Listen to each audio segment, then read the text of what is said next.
pencarian Alvaro hilang 8 bulan dan ditemukan meninggal di tangan ayah tirinya.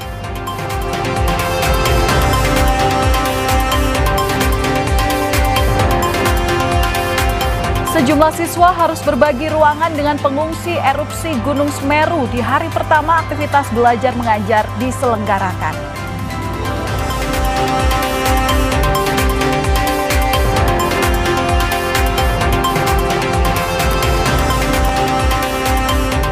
Ibunda Prada Lukinamo meluapkan kepedihan dan kekecewaannya pada terdakwa saat sidang lanjutan kematian sang anak.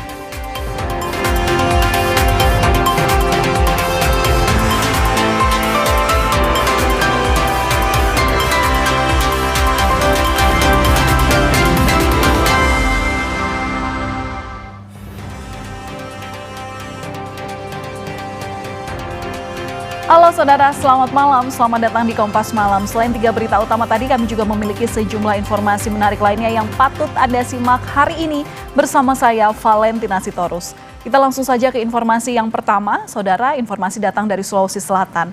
6 rumah warga di Maros rusak akibat diterjang puting beliung pada Senin sore.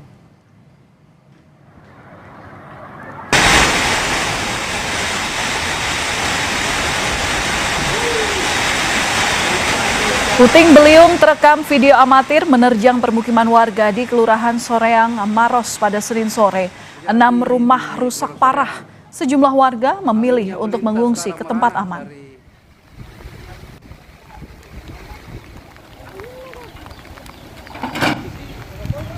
Kita yang ada, bapaknya tidak ada. Tidak ada pergi kerja. Iya, Mam. Karena kalau hujan di mana sih? Awalnya pas ada hujan saya lari masuk WC. Jadi langsung saya tidak lihat ini terjadi. Tiba-tiba Ibu? Iya. Itu terangkat? Iya. Kaget saat itu? Iya. Ibu di dalam rumah berapa orang? 2 orang, sama anakku masih kecil. Sekali. Tapi tidak ada yang kena? Alhamdulillah. Kita ke sorotan lain, saudara. Alvaro Kiano, bocah 6 tahun yang sebelumnya dinyatakan hilang 8 bulan silam, ditemukan meninggal. Jenazah Alvaro ditemukan di dekat jembatan Cilalai, Desa Singabraja, Tenjo, Kabupaten Bogor. Dengan melibatkan anjing pelacak, akhirnya jenazah Alvaro berhasil ditemukan bersama dengan beberapa potong pakaian yang diduga merupakan milik korban. Usai ditemukan, jenazah korban langsung dibawa petugas ke Rumah Sakit Polri Kramat Jati untuk dilakukan otopsi. Sementara itu, di lokasi tempat ditemukannya jenazah korban saat ini terpasang garis polisi. Awalnya anggota Polda Metro Jaya, Polres Jakarta Selatan meminta bantuan kepada pihak kepolisian dari Polsek Tenjo dalam perkara kasus tindak pidana pembunuhan yang terjadi di wilayah hukum Polda Metro Jaya. Diduga dibuang di jembatan Cilalai. Jembatan Cilalai, alhamdulillah setelah 2 hari pencarian membuahkan hasil yang baik. Jadi alhamdulillah untuk korban sudah ditemukan. Tersangka pembunuhan terhadap Alvaro Kiano, bocah 6 tahun yang hilang sejak 8 bulan lalu, merupakan ayah sambung korban. Polisi menyebut motif pembunuhan ini dipicu karena dendam ke ibu korban. Adapun motifnya yaitu dari komunikasi yang ada, motif dendam pribadi dengan jadi istri tersangka ini bekerja di luar negeri. Nah, akibat bekerja di luar negeri, dari hasil itu muncul adanya dugaan perselingkuhan yang dilakukan oleh istrinya. Nah, di situ ada motif tersendiri terhadap si tersangka ini. Polisi menyebut tersangka banyak membantu dalam proses pencarian Alvaro. Namun hal ini dilakukan untuk mengelabui polisi. Untuk tersangka ini sempat memang datang ke Polsek. Jadi memang dari hasil jejak digital yang kita cari handphonenya pun juga dia juga berusaha untuk mengelabui bahwa dia berusaha untuk mencari. Saudara, polisi menyebut tersangka pembunuhan Alvaro yang merupakan ayah sambung korban ditemukan tewas di ruangan konseling Polres Jakarta Selatan. Tersangka sedang dititipkan di ruangan tersebut karena esok harinya harus dilakukan pemeriksaan medis pasca penetapan tersangka. Kami luruskan kepada rekan-rekan media, tersangka mengakhiri hidupnya di ruangan konseling. Kenapa di ruangan konseling? Karena status yang bersangkutan sudah tersangka, besok pagi akan dilakukan pemeriksaan medis. Apakah tersangka ini memiliki penyakit bawaan ataupun penyakit menular, sehingga belum bisa dijadikan satu dengan tahanan lainnya. Dokter forensik Rumah Sakit Polri Kramat Jati, Farah Primadani menjelaskan hasil pemeriksaan terhadap temuan kerangka manusia diketahui berjenis kelamin laki-laki. Sementara usianya masih belum diketahui dan saat ini uji DNA dilakukan untuk mengetahui pasti identitas temuan rangka yang diduga kuat adalah Alvaro. Kami menerima 2 buah kantong jenazah. Jadi salah satu kantong itu berisikan ada 2 helai pakaian ya, 1 helai kemeja lengan panjang warna putih dan pendek. Kemudian salah satu kantong lagi itu berisikan beberapa potongan rangka atau tulang belulang. Kemudian dari hasil analisa dari tulang yang berasal dari manusia, itu kami bisa memperkirakan beberapa identifikasi. Salah satunya adalah perkiraan ras, itu adalah mongoloid. Kemudian juga dari perkiraan jenis kelamin, itu menunjukkan dari struktur bentuk tulang tengkoraknya mengarah ke jenis kelamin laki-laki. Kemudian juga untuk usia, kami tidak bisa mendapatkan secara persis. Kami juga dibantu oleh tim dari Rodopol Pusdokes Polri di Cipinang untuk mengambil sampel DNA. Jadi salah satu tulang panjang yang kami temukan di antara tulang belulangnya itu kami ambil sampelnya untuk dilakukan pemeriksaan DNA.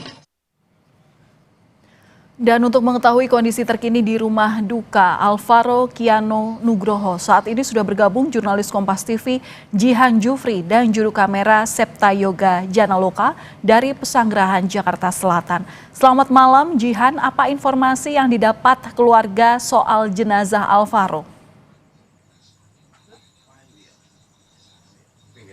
Ya, Valen dan juga saudara, sebelumnya kami ingin mengucapkan duka yang mendalam kepada keluarga dari Alvaro Kiano Nugroho, merupakan bocah berusia 6 tahun yang hilang sejak 8 bulan lalu ditemukan meninggal dunia di wilayah Bogor begitu ya. Memang sampai saat ini di rumah duka, tadi kami sudah berada di rumah duka sejak siang tadi, dan memang dari baik kakek Alvaro maupun nenek Alvaro ini terlihat keduanya ini amat sangat terpukul dan juga syok atas kabar duka yang menimpa mereka begitu ya.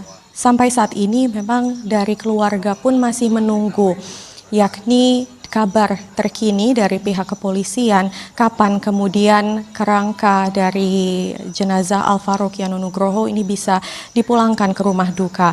Mereka memang menyampaikan bahwa harapannya dari jenazah Alvaro ini bisa segera dipulangkan ke rumah duka karena dari keluarga ini sudah ingin melakukan pemakaman secara segera begitu ya. Lalu kalau kemudian saya bisa katakan tadi kami sempat berbicara begitu ya dengan kakek Tugimin yang merupakan kakek dari Alvaro.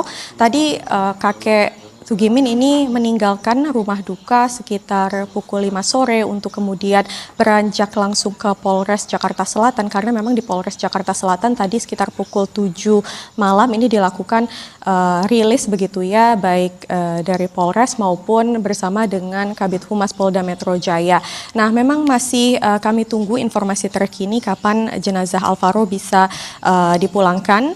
Namun kalau saya bisa katakan, tadi kami juga sempat berbincang dengan nenek dari Alvaro yakni Sayem. Tadi ia sempat mengatakan bahwa dari ibunda Alvaro ini sudah berangkat ke Jakarta atau ke Indonesia begitu ya sejak dini hari tadi. Namun hingga saat ini belum tiba juga di rumah duka dikarenakan memang ini kami konfirmasi tadi ke pihak kepolisian ada dua kemungkinan dari ibunda Alvaro ini bisa ke RS Polri terlebih dahulu atau ke rumah duka.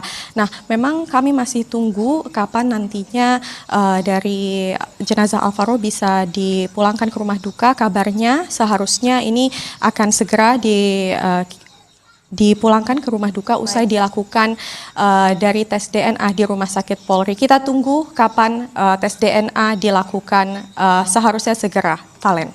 Baik, terima kasih atas laporan Anda jurnalis Kompas TV Jihan Jufri bersama dengan juru kamera Septa Yoga. Saudara, Rumah Sakit Polri Kramat Jati, Jakarta Timur menerima 2 kantong jenazah yang diduga milik Alvaro. Rumah Sakit Polri Kramat Jati, Jakarta Timur menerima 2 kantong jenazah pada Senin dini hari yang diduga merupakan milik Alvaro Kiano Nugroho. Tim forensik Rumah Sakit Polri masih melakukan pengambilan data antemortem untuk keperluan identifikasi.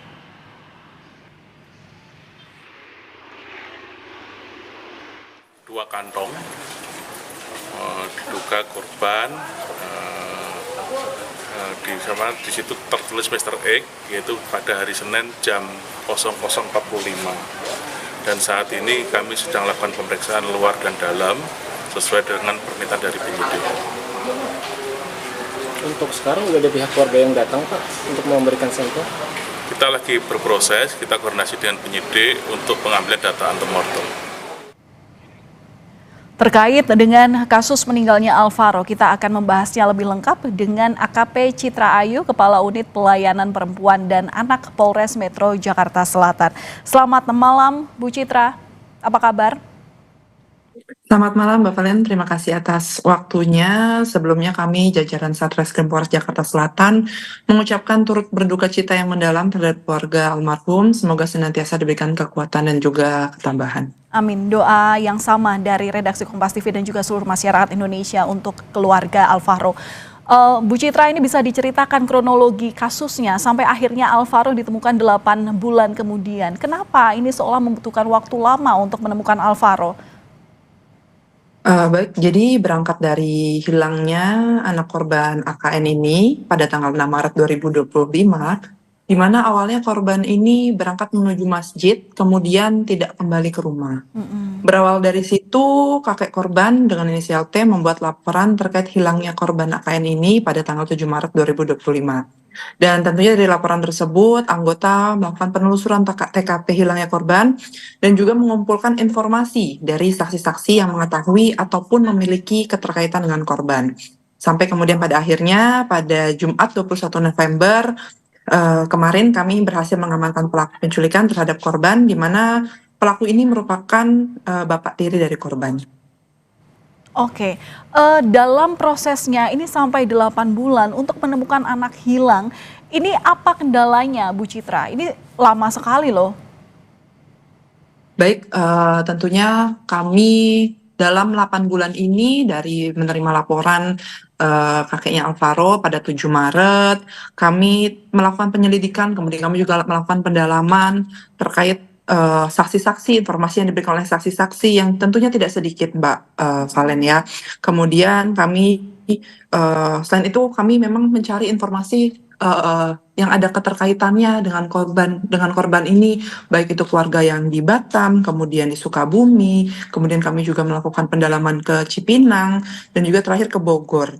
Hingga akhirnya dari semua informasi-informasi yang mungkin luas, banyak, masif ya, kami lakukan pengerucutan hingga pada waktunya kemarin ya tanggal 21 November ini kami melakukan pengamanan terhadap pelaku dan tentunya kita mengumpulkan dulu bukti-bukti, alat bukti yang cukup sehingga kita dapat mengamankan pelaku yang diduga melakukan penculikan terhadap korban ini. Oke, Bu Citra, tadi juga yang menarik dalam konferensi pers disampaikan bahwa untuk kemudian menemukan Alvaro ini ada peran dari tersangka yang seolah mengelabui polisi untuk kemudian melapor ke Polsek, untuk kemudian memberikan keterangan-keterangan pasti sampai akhirnya ternyata ditemukan bahwa dirinya ini adalah tersangka atau alias ayah sambungnya begitu. Nah, ini bagaimana tersangka kemudian dapat ditangkap hingga jejak kriminalnya terendus polisi? Baik, jadi memang selama ini tersangka ini yang merupakan memang bapak tiri dari korban ya, ada di sekitar, kemudian justru berpura-pura turut serta aktif dalam pencarian korban, itu tadi mengaburkan fakta-fakta dan juga alibi. Bahkan menurut informasi yang kami dapatkan bahwa tersangka ini turut aktif menyebarkan brosur-brosur terkait hilangnya korban. Kemudian mengapa akhirnya kami melakukan pengerucutan terhadap terduga pelaku ini, kita duga pelaku, kemudian kita amankan dan kita naikkan status menjadi tersangka. Tentunya ada peran serta dari keterangan saksi-saksi dan juga ada saksi kunci kami juga. Kemudian adanya juga kita penelusuran terhadap bukti-bukti digital, ya, di mana setelah kita kumpulkan alat bukti yang kuat, alat bukti yang cukup, barulah kita bisa menentukan dan meringkus. Apa itu keterangan, apa Bu Citra, keterangan yang didapat oleh polisi sehingga akhirnya jejak kriminalnya dari ayah tirinya ini terendus? Baik, jadi memang ada saksi kunci yang menyampaikan kepada kami bahwa ada keterkaitan dari bapak tirinya. Jadi kan memang sebenarnya bapak tirinya ini kan mendampingi saksi kakek T, kakeknya korban, untuk melaporkan ke kepolisian, kemudian turut serta aktif. Jadi memang sebenarnya dari awal sempat kita juga ya semua kita curigai ya, termasuk si tersangka ini. Ada dugaan bahwa ayah tiri ini memiliki motif dendam begitu yang akhirnya membuat bahwa kriminalitas ini terjadi. Saya konfirmasi pada Anda. Baik, jadi memang setelah kita lakukan pendalaman terkait itu tadi ya, pendalaman terkait bukti digital, akhirnya kita bisa menemukan nih dari history chat tersangka kepada nomor-nomor tertentu, di mana dia masih mengatakan bahwa memang tersangka ini dendam, kesal, dan ingin balas dendam terkait dengan adanya dugaan atau temuan yang dia temukan terkait dugaan perselingkuhan yang dilakukan oleh ibu korban ataupun istrinya. Oke. Bu Citra, terakhir singkat saja, kapan jenazah Alvaro bisa diserahkan ke pihak keluarga? Untuk saat ini memang temuan tulang yang kita temukan kemarin itu memang tadi sudah disampaikan juga kepada dokter, itu kan memang mengarah kepada terduga korban. Tapi kan memang untuk pastinya kami perlu ahli dokter perlu melakukan pengecekan data antemortem, lalu akan dilakukan juga tes DNA, yang tentunya dalam segera mungkin apabila data-data tersebut sudah cukup, sudah dapat dikumpulkan, tentunya kami akan segera menyerahkan kembali agar tentunya korban AKN ini dapat dimakamkan dengan layak. Oke, berarti seluruh pemeriksaan identifikasi termasuk juga antemortem yang diambil kepada pihak keluarga, tes DNA begitu sudah dilakukan oleh RS Polri ya, Bu? Siap, jadi kita memang juga dari sampel tulang itu, kemudian kan kita juga menunggu kepulangan dari ibunda dari AKN ini sebagai sampel pembandingnya. Nanti apabila mungkin sudah cukup, nanti kita segera mungkin kita pasti akan kembalikan kepada keluarga. Oke, berarti sampel pembanding daripada ibu kandung saat ini masih ditunggu dan nantinya akan diperiksa juga oleh Rumah Sakit Polri. Baik, terima kasih sudah berbagi informasi bersama kami di Kompas Malam Kompas TV, Kepala Unit Pelayanan Perempuan dan Anak Polres Metro Jakarta Selatan, AKP Citra Ayu. Salam sehat selalu, Bu Citra. Terima kasih. Baik, terima kasih.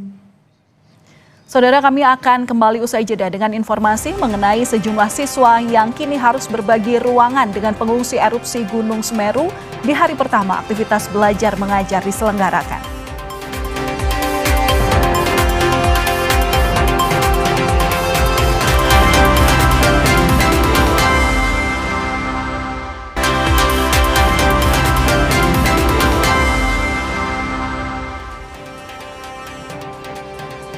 Saudara, jembatan Besukobokan yang menjadi akses jalan penghubung Kabupaten Lumajang dan Kabupaten Malang diselimuti asap tebal abu vulkanik Gunung Semeru. Polisi memberlakukan buka tutup jalan demi keselamatan pengguna jalan. Polisi mengimbau warga untuk mencari jalan alternatif karena jarak pandang di jembatan kerap kali terhambat akibat asap abu vulkanik Gunung Semeru.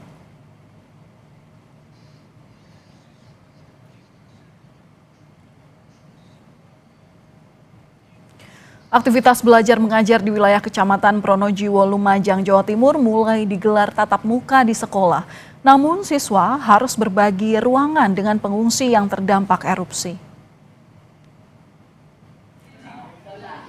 Siswa di SMP Negeri 2 Pronojiwo, Lumajang pada Senin pagi mengikuti pembelajaran tatap muka meski sekolah digunakan untuk posko pengungsian. Sebelumnya pembelajaran dilakukan secara daring mulai hari Kamis. Pembelajaran dilakukan hanya di 3 ruangan lantaran 5 ruang lainnya digunakan untuk pengungsi erupsi Semeru. Total pengungsi yang masih bertahan di posko pengungsian di SMP Negeri 2 Pronojiwo ini sekitar 373 orang. Kemarin kita sudah koordinasi dengan koordinator posko di sini, Mas, bahwa kami meminta 3 ruangan yang kami pakai itu ruang TIK, perpustakaan dan 1 kelas. Kami minta untuk buat pembelajaran kami karena siswa yang ada di sini itu memang siswa yang tidak terdampak langsung kepada erupsi ini. Jadi mulai hari ini kami melaksanakan pembelajaran seperti biasanya walaupun ada kelas yang harus digabung.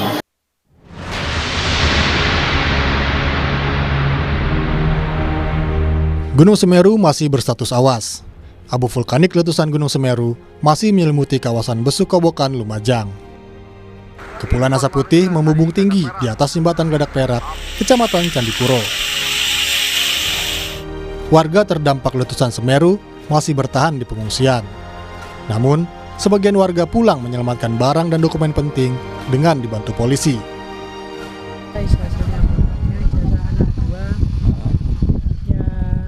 Kelahiran, surat-surat yang penting, Pak. Untuk harta benda? Untuk harta benda? Harta benda ya kalau bisa ya masih ada bisa. Jadi semuanya ini semua barang ini direkasi untuk ke rumah ini ngontrak untuk saudara ini. Ngontrak aja karena ada masih lahan, ada yang tersisa yang untuk dikerjakan. Namun upaya warga dan polisi ini kerap terhambat karena hujan masih sering turun sehingga memaksa pengambilan barang dan pembersihan rumah warga dihentikan. Dan membantu masyarakat untuk mengevakuasi barang-barang ya berharga di saat situasi landai. Dan mulai dari pagi jam 6 ya sudah beberapa diangsur sampai dengan siang. Kebetulan jam siang ini tepat jam 11 curah hujan turun, kemudian kita hentikan terlebih dahulu. Demi memastikan keamanan pasca musibah erupsi Semeru, polisi melakukan patroli saat malam hari untuk memastikan harta benda warga tidak hilang dicuri. Tim Liputan, Kompas TV.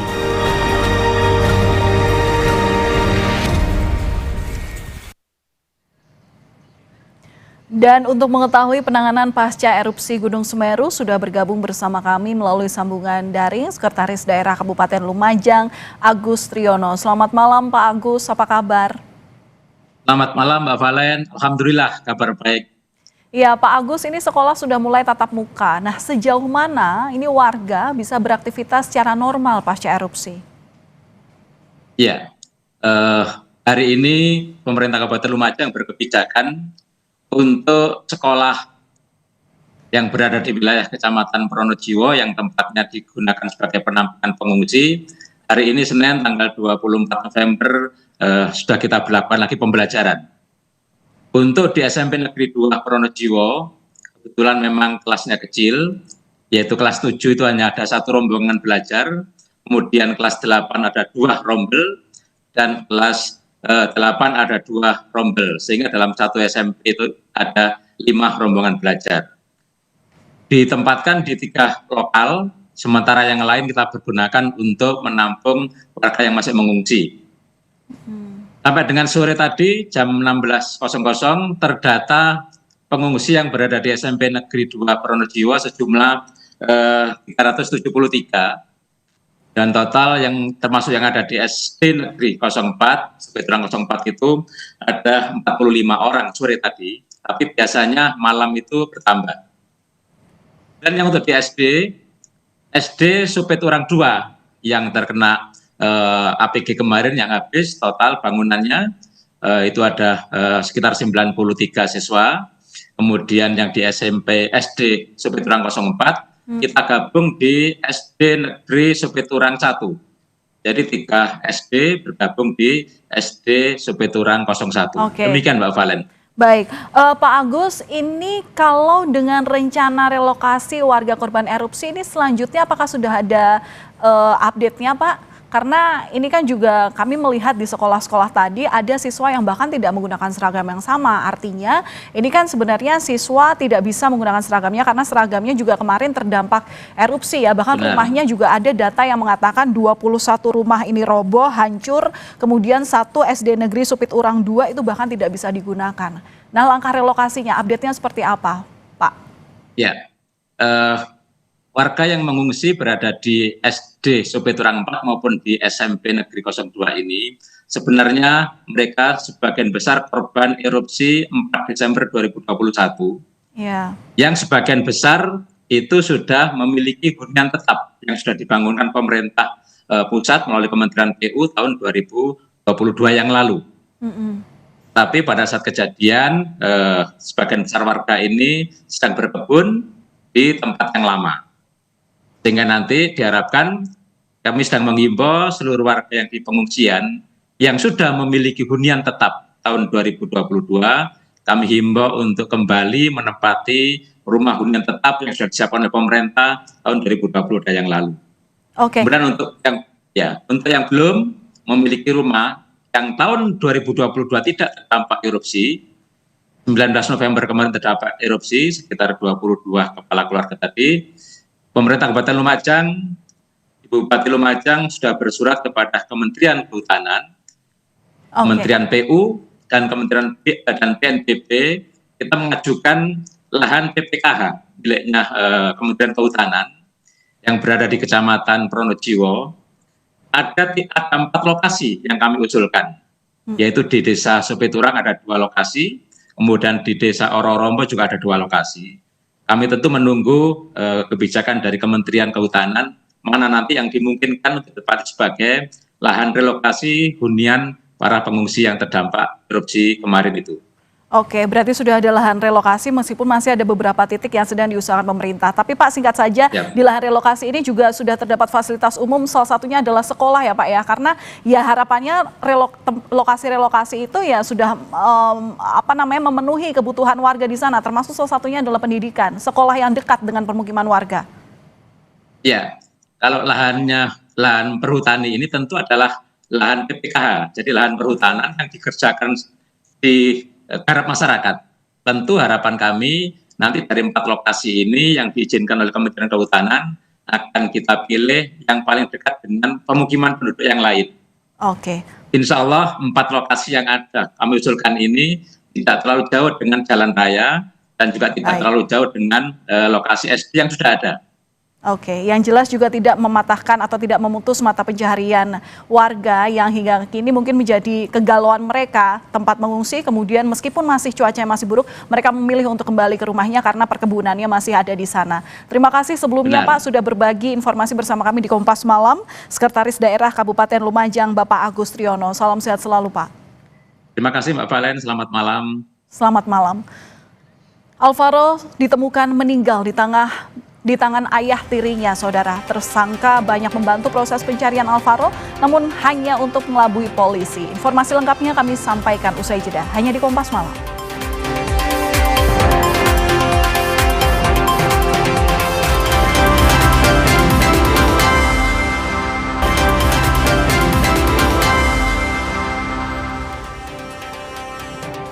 Anda masih bersama kami di Kompas Malam, saudara. Tersangka pembunuhan terhadap Alvaro Kiano, bocah 6 tahun yang hilang jejak sejak 8 bulan lalu, merupakan ayah sambung korban.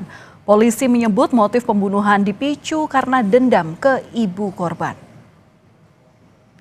Adapun motifnya yaitu dari komunikasi yang ada, motif dendam pribadi dengan jadi istri tersangka ini bekerja di luar negeri. Nah, akibat bekerja di luar negeri, dari hasil itu muncul adanya dugaan perselingkuhan yang dilakukan oleh istrinya. Nah, di situ ada motif tersendiri terhadap si tersangka ini.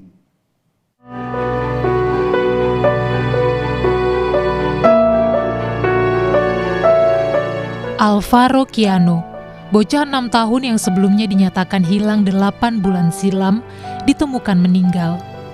Jasad Alvaro ditemukan di dekat jembatan Cilalai, Desa Singabraja, Tenjo, Kabupaten Bogor. Dengan melibatkan anjing pelacak, jasad Alvaro berhasil ditemukan bersama beberapa potong pakaian yang diduga milik korban. Usai ditemukan, jasad korban langsung dibawa petugas ke Rumah Sakit Polri Kramat Jati untuk dilakukan otopsi. Awalnya anggota Polda Metro Jaya, Polres Jakarta Selatan meminta bantuan kepada pihak kepolisian dari Polsek Tenjo dalam perkara kasus tindak pidana pembunuhan yang terjadi di wilayah hukum Polda Metro Jaya.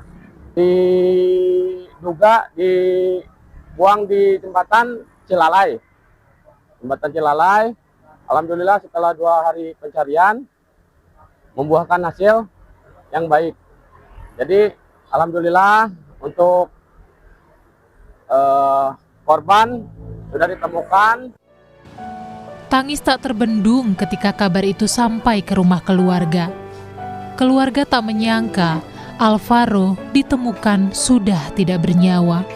Ibunda Alvaro yang bekerja di Malaysia langsung menuju Jakarta untuk melihat jenazah anaknya tersebut. Anak saya, Arum itu, ya menangislah. Namanya kehilangan anak yang sudah hilang sudah diketemukan dan posisi dalam keadaan sudah meninggal. Kasus hilangnya Alvaro membuat Ketua Komnas Perlindungan Anak DKI Jakarta, Cornelia Agatha menegaskan pentingnya kepekaan masyarakat sekitar jika melihat ada tanda-tanda potensi kekerasan pada anak agar dapat melapor. Komnas Perlindungan Anak juga menyoroti tingginya kasus kekerasan dan anak hilang. Tentunya memang banyak sekali kejadian ya, bukan di Jakarta saja, sebenarnya di seluruh Indonesia itu banyak sekali kasus-kasus kekerasan pada anak yang hilang gitu. Tentunya menurut saya memang kita nih harus ada, yang pertama adalah membangun awareness masyarakat ya, kepekaan kolektif ya, antara ya maksudnya masyarakat gitu, bahwa jika kita melihat ada tanda-tanda yang berpotensi ancaman yang terkait anak, itu tentunya kita harus peka dan tentunya kita bisa menghindari ya, sebetulnya sama-sama melindungi lah gitu. Alvaro dilaporkan hilang oleh keluarganya pada Maret 2025. Saat itu Alvaro pergi ke masjid tak jauh dari rumahnya di kawasan Pesanggerahan, Jakarta Selatan. Selang 8 bulan Alvaro akhirnya ditemukan, namun dalam keadaan tak bernyawa di Desa Singabraja Tenjo, Kabupaten Bogor. Polisi menyatakan pelaku pembunuhan tak lain ayah sambung korban yang dendam terhadap ibunda Alvaro. Tim Liputan, Kompas TV.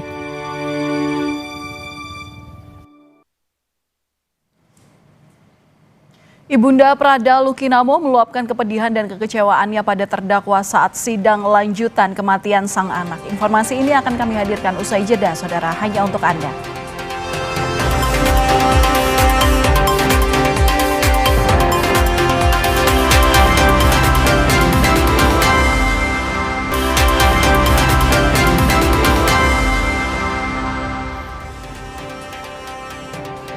Saudara, sidang lanjutan kasus kematian Prada Lukinamo memasuki tahap pemeriksaan terdakwa. Ibunda Prada Lukinamo meluapkan kepedihan dan kekecewaannya pada terdakwa.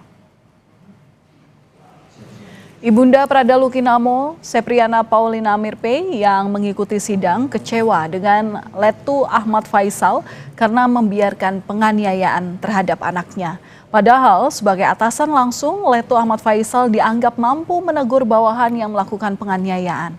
Sepriana berharap auditor militer dan majelis hakim dapat memutuskan perkara secara adil dalam agenda persidangan selanjutnya. Kecewanya dalam hal bahwa beliau ini seorang komandan kompi, di mana di dalam saat pada waktu kejadian itu beliau sebenarnya punya hak, punya tanggung jawab. Itu tanggung jawabnya penuh untuk menahan dan melerai agar tidak terjadi penganiayaan maupun penyiksaan terhadap Prada Richard dan almarhum Prada Luki.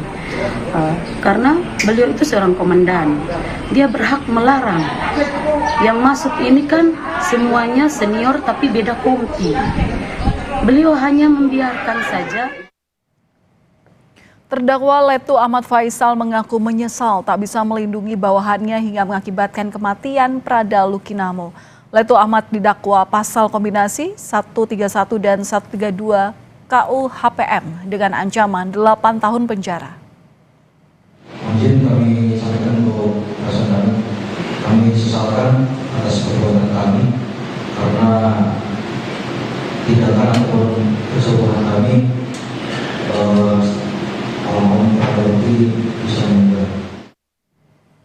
Informasi usai jeda, sebuah mobil di Temanggung, Jawa Tengah terekam CCTV masuk ke dalam kafe. Dugaan sementara pengemudi dalam kondisi mabuk.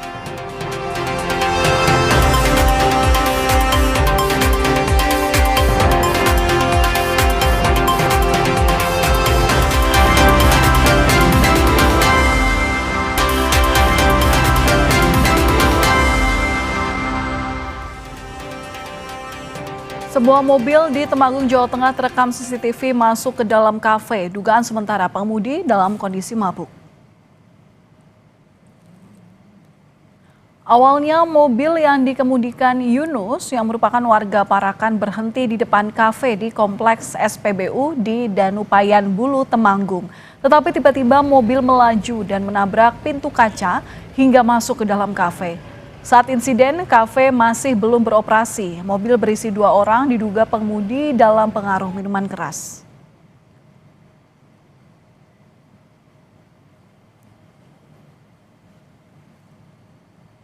Dan kami tutup Kompas Malam sampai di sini. Pastikan secangkir kopi gula aren menemani waktu istirahat Anda. Saya Valentina Sitorus, pamit. Terima kasih dan sampai jumpa.